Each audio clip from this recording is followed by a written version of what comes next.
Hey guys, what's going on? Hope everybody's having a good day out there today and not having as many fall allergies as I'm having right now. Man, it's been pretty brutal the last couple of weeks here in Southwest Missouri. I guess the ragweed's out or something like that. But regardless, gonna give today's video, and today I want to talk about as far as the day that this video is coming out, it's October 1st, and that's sort of like when you get into October. To me, that's sort of the time that signals fall. So today we're going to talk about topwater fishing, specifically when to choose a walking topwater versus a popper. So I've got some tips and suggestions I'll share with you guys with that.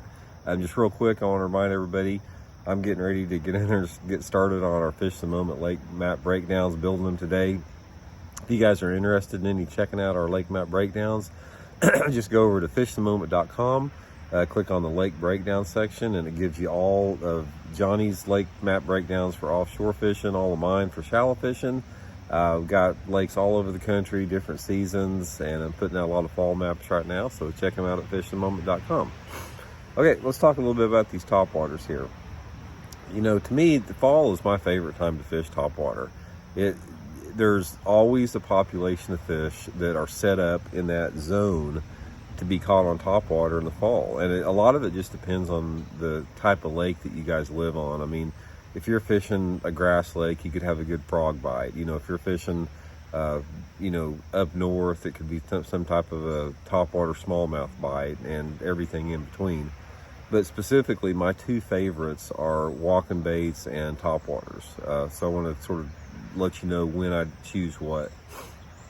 First of all, when you're making the decision on a walker versus a popper, my primary focus is on watercolor, because I let watercolor dictate a lot of what I choose in my topwater fishing. Because, say for example, if you're in some pretty dirty water, water visibility like less than 2 foot visibility, I like to go to a buzzer. A buzzer is a good dirty water topwater.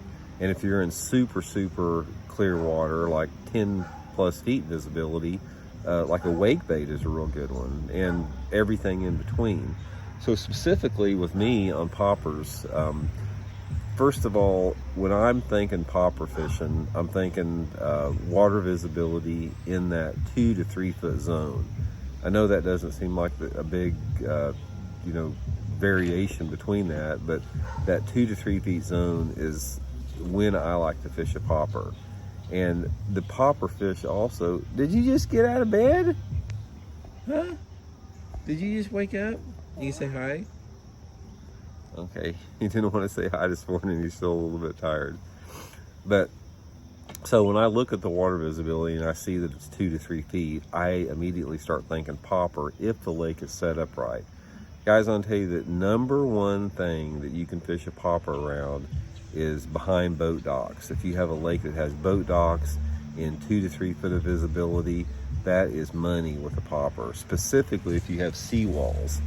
Seawalls or riprap, 2 to 3 foot visibility, I immediately go to a chugger type popper. And normally this bite, it's all about the light intensity. Normally there's some dude playing music on the street out in front of my house here, so if you guys aren't too distracted by that. But so when I get into a lake that's got 2 to 3 foot of visibility, a lot of boat docks, a lot of riprap, a lot of seawalls, it's popper heaven, man. And I'll give you a prime example. If you guys have ever fished Lake Norman in North Carolina, Lake Norman is probably the best popper lake I've ever fished before, specifically in the fall time of the year. Those bass on a popper in the fall time of the year, when you have those variables, like I said, fairly flatter type banks, 2 to 3 foot visibility, rock, seawall type stuff, those fish will get super shallow. They'll get up in like a foot, 2 foot of water, and usually there's a really good bite window right off the bat in the morning. Like the first 2 hours when you still got shade on the bank, it's really good. And then if you have days like we got today, cloudy days, they'll bite the thing all day long.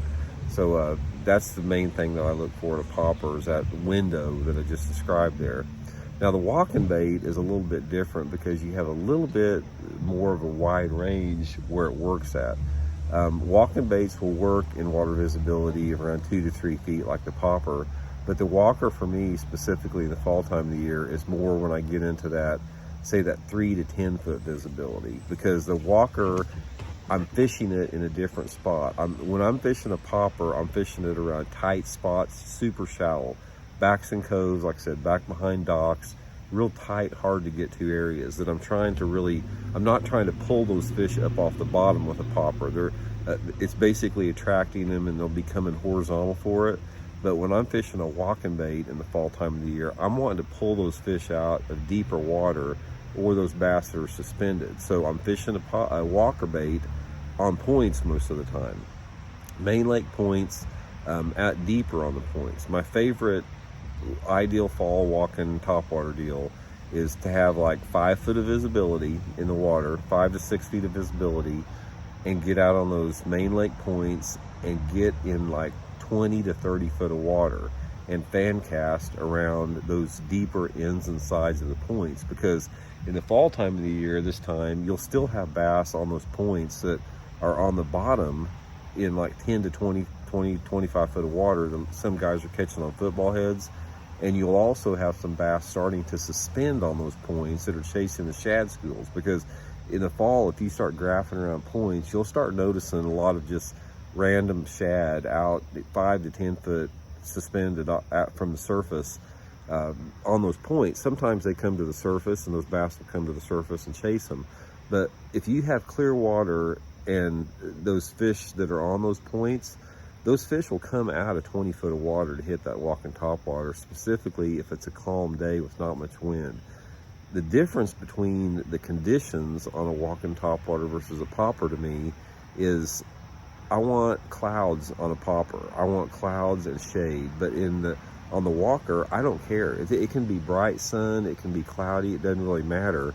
The sunlight condition on a walking bait in clear water in the fall time of the year is not a factor. Most people think that your light penetration has a lot to do with topwater fishing, and it does in certain situations, but not with the popper in the fall time of the year.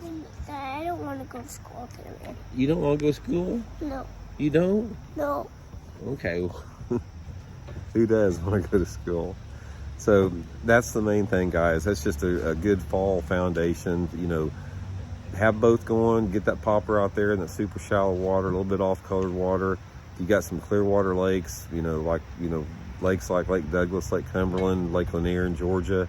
Get out there on those deeper points and throw that walking topwater. Don't focus as much on the bank as out deeper on those points. And most of the time, we'll get into, I'll do some other videos on retrieves, but most of the time I'm using just some type of a medium retrieve on it, a little bit of stop and go, just covering water. So anyway, I hope it helps. We're getting into prime fall time topwater right now. We're getting into the heart of it.